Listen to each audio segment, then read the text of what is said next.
The trap concepts 90-day miracle oil తో జుట్టు పెరుగుదల 90 రోజులలో. భృంగరాజ్ ఉసిరి మందార పువ్వు కలయిక ప్రాచీన ఆయుర్వేద పద్ధతి ప్రకారం 90 రోజులలో నిరూపితమైన నియంత్రణను ఇస్తుంది. ది ట్రాప్ కాన్సెప్ట్స్ వారి 90 days మిరాకల్ ఆయిల్ ను. పుష్ప అంటే తగ్గేదేలే కదా, సో మీ పుష్ప అంటే మీకేం ట్యాగ్ లైన్ ఇవ్వాలి? అంజలి గారు ఏమోనండి, నాకు ఇవ్వలేదు ట్యాగ్ లైన్ ఏమి. అంజలి గారు ఒక శ్రీతేజ్తో ఇబ్బంది పడ్డారా, శివయ్యతో ఇబ్బంది పడ్డారా? చాలా ఇంటిమేట్ సీన్స్ ఉన్నాయి. అవును, ఇబ్బంది పడ్డారా అని అడుగుతున్నారా? ఇబ్బంది పుష్పకు ఉండదు, నాకు ఉంటుంది. ఇప్పుడు పుష్పతో కాదు నేను మాట్లాడుతున్నా, అంజలి గారితో మాట్లాడుతున్నా. అంజలి అంటే అవుట్ ఆఫ్ ద క్యారెక్టర్ అండి.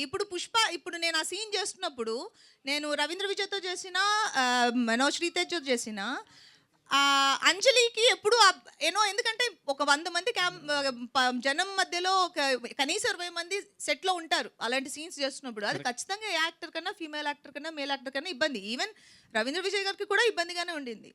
కానీ ఏంటంటే ఇబ్బంది పడ్డారా మీరు? ఇబ్బంది ఉందా సార్?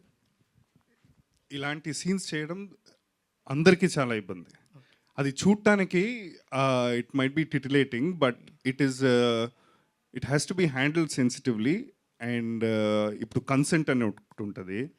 అండ్ ఆ సీన్, ఇలాంటి సీన్స్ మీరు ప్రాక్టీస్ చేస్తారా? మీరు ఇలాంటి సీన్స్ చేసేటప్పుడు నేను ఇలా చేస్తా, మీరు ఇలా రియాక్ట్ అవుతారు, ఇవన్నీ మాట్లాడుకుని. So it is not very enjoyable. Anjali గారు, you done such a terrific performance అండి. సో రత్నమాల అనేది స్పెషల్ అని చెప్పారు. సో దీంట్లో పుష్ప దానికన్నా ఎక్కువ చేయాలి అంటే ఇంపాక్ట్ అనేది ఒక పాయింట్ డైరెక్టర్ చెప్పినప్పుడు ఏదైనా ఒక పర్టికులర్ సీన్ మూమెంట్ ఉంటుంది, అదే రత్నమాల చేయలేకపోయింది, దానికన్నా మనం దీంట్లో ఎక్కువ స్కోప్ ఉందని ఏ పాయింట్లో అనిపించింది మీకు? లేదు, నేను రెండింటికి అసలు కంపేరే చేయట్లేదు, ఎందుకంటే 2 డిఫరెంట్ సబ్జెక్ట్స్ అవి. ఇప్పుడు బహిష్కరణ పుష్పకి రత్నమాలకి సంబంధం లేదు. సో నేను ఎందుకు దాన్ని మెన్షన్ చేశానంటే అది నాకు వన్ ఆఫ్ ద బెస్ట్ క్యారెక్టర్స్గా నిలిచిపోయింది అనేది ఆల్రెడీ అందరూ మాట్లాడిన విషయం. సో దాని వెనకాల ఇది లైన్లో నుంచి ఉంటుంది. It's like it will also add up to my list అనేది చెప్పడానికి చెప్పాను. అంటే ఇప్పుడు సిమిలర్ క్యారెక్టర్స్ అయిపోతాయి కదండి, స్టీరియోటైప్ అయిపోతుంది. ఆల్రెడీ చెప్పారు ఇటువంటి క్యారెక్టర్ చేస్తే మళ్ళీ నెక్స్ట్ మూవీస్ కూడా అటువంటివి వస్తాయి. సో అట్లాంటివి మీరు చేయడానికి యాక్సెప్ట్ చేస్తారా, ఇటువంటి క్యారెక్టర్ మళ్ళీ నెక్స్ట్ టైం వచ్చినప్పుడు? అంటే ఇప్పుడు నన్ను ఇంప్రెస్ చేసేట్టుగా ఆ క్యారెక్టర్ డిజైన్ చేస్తే అండ్ నా క్రైటీరియాలో ఆ క్యారెక్టర్ వస్తే నేను డెఫినెట్గా దాన్ని వింటాను, వినకుండా డెఫినెట్గా ఉండము. ఎందుకంటే ఎందులో ఏముందో మనకి తెలియదు వినే వరకు. క్యారెక్టర్ అది విన్న తర్వాత మనకి ఇబ్బందికరంగా ఉందంటే ఏ యాక్టర్ అయినా there is always they can say no.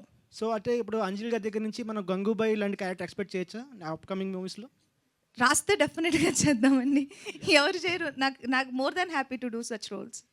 Mukesh గారు, హాయ్ సార్. హాయ్.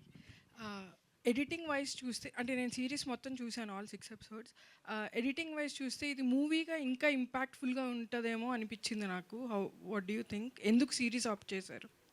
అంటే బేసిక్గా నేను డెబ్యూ ఓపెన్గా చెప్పాలంటే, అంటే ఫస్ట్ స్టెప్ తీసుకునేది సేఫెస్ట్ జోన్లో తీసుకోవాలి. సేఫెస్ట్ అంటే కథపరంగా కాదు. సో నాకేంటంటే నేను ఇందాక కూడా మాట్లాడినప్పుడు దాన్ని కరెక్ట్ ప్రాసెస్లో మనం డెలివరీ చేయడానికి ఒక స్టెప్ తీసుకోవాలి. సో నేను అందుకనే ఓటీటీ పాయింట్ ఆఫ్ వ్యూ, నా దగ్గర వేరే కథలు ఉన్న మూవీకి ఫస్ట్ స్టెప్ కదా చాలా జాగ్రత్తగా తీసుకోవాలి. అండ్ దెన్ అది ప్రూవ్ అయితేనే కదా ఇంకొకళ్ళు అవకాశం ఇస్తారు. సో ఆ ఉద్దేశం. అంజలి గారు, ఇంకా హీరో మనోడికి ఎప్పుడు ఛాన్స్ ఇస్తున్నారు? మళ్ళీ ఒక సినిమా చేస్తే ముఖేష్కి ఇస్తారా? ఎవరు, నేనా? ఇంకోటి ఏదో చెప్పాడు ఆల్రెడీ, అది కొంచెం బాగుంటే ఇమీడియట్గా చేస్తాం.